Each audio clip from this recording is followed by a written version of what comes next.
Hello, everyone. Welcome back once again to the Learning Sphere.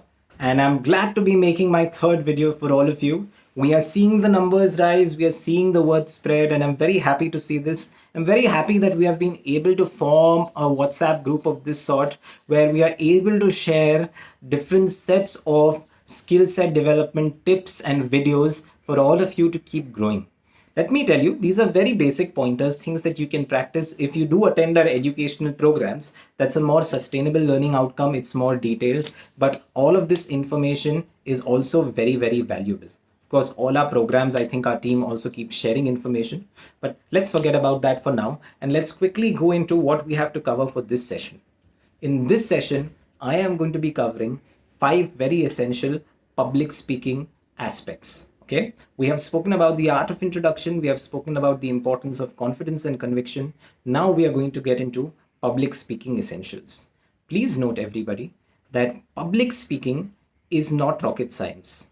A lot of us might think it's rocket science, and people like Barack Obama have probably practiced for years and years before they have gotten here. And the fact that people are able to deliver with such panache like Shashi Tharoor is simply because they're extra humans, they're absolutely extraterrestrial. Well, the answer is no.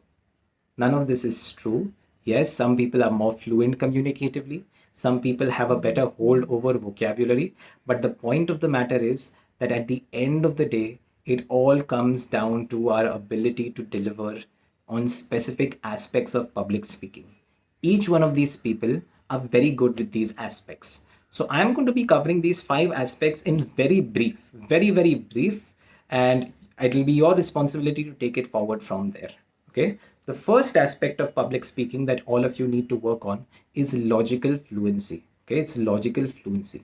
It is the flow with which you speak. So logical fluency is basically the flow with which you speak, just like you speak the English alphabet by starting with A, going to B, going to C, going to D, or you start off numbers with 1, then go to 2, then go to 3 to 4. Similarly, when you're speaking, when you're actually presenting your views, it is very, very important for you to have the level of logical fluency wherein you're going from one thought to another.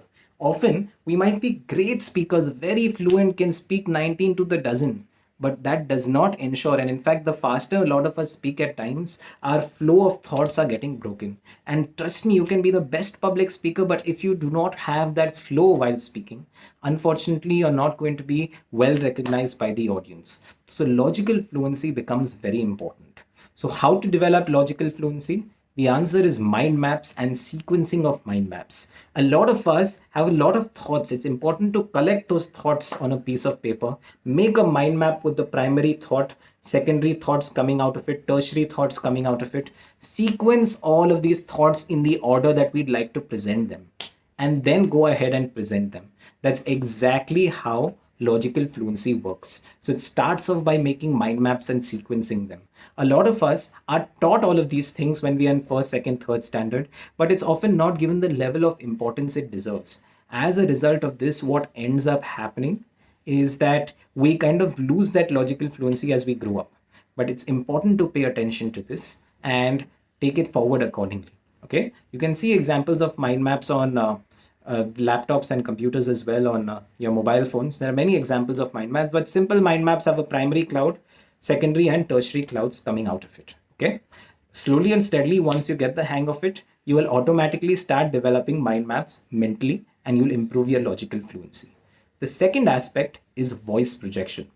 Voice projection is basically throwing your voice. Okay, I'll give you an example. This is voice projection, this is not voice projection, and this is shouting.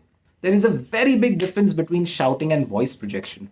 Voice projection is your ability to throw your voice, and shouting is not something that is ever appreciated by the audience. Okay, so I'll tell you how to project your voice. We basically have our intercostal diaphragmatic muscles that pump extra breath required for us to speak.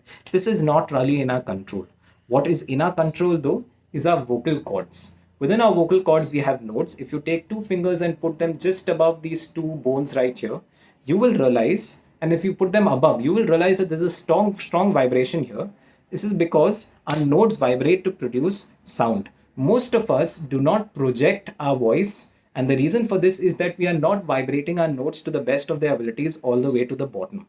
Okay, To project our voice, we need to be able to vibrate our notes right to the very bottom. If you feel a strong vibration here rather than a weak vibration, it means that you are projecting your voice. How to do this? Well, it takes practice. It takes a level of mindfulness. A simple exercise is to say A while keeping your two fingers above these bones. Say A and then say A. You will feel the vibration going down. And the second case is voice projection.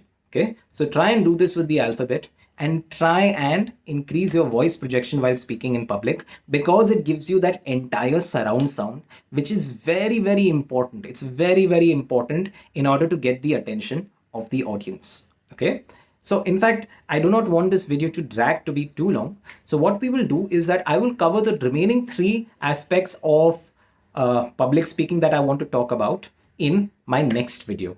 So let's end this video with logical fluency and voice projection. I would request everybody to work on it as a task.